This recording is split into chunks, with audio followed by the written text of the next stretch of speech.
one of the clearest signs yet of improving relations on the Korean peninsula. The return of the remains of US soldiers killed in the Korean War. Remains that are being sent to Hawaii in the hope DNA testing can identify them. It is appropriate today to recognize what it is we are doing.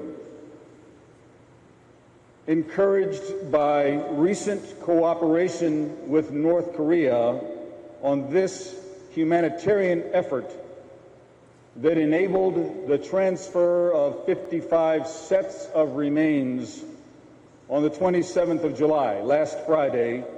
The remains began their journey from North Korea last week.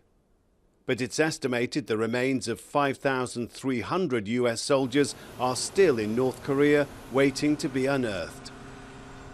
The US continues to make extensive efforts to recover those killed in battlefields in Vietnam, Laos and South Korea. But recovery from North Korea has always been hampered by poor diplomatic relations. The promise to repatriate these remains was one of the agreements reached in the Singapore summit between US President Donald Trump and North Korea's Kim Jong-un.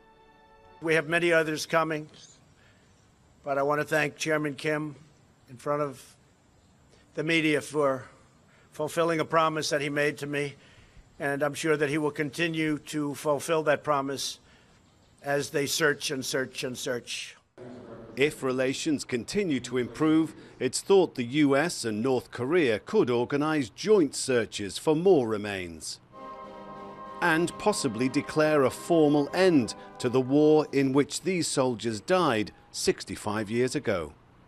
So next step probably will be taken by US, North Korea, and South Korea and China will be how to deal with the potential declaration of official end of the Korean War that has been suspended since 1953.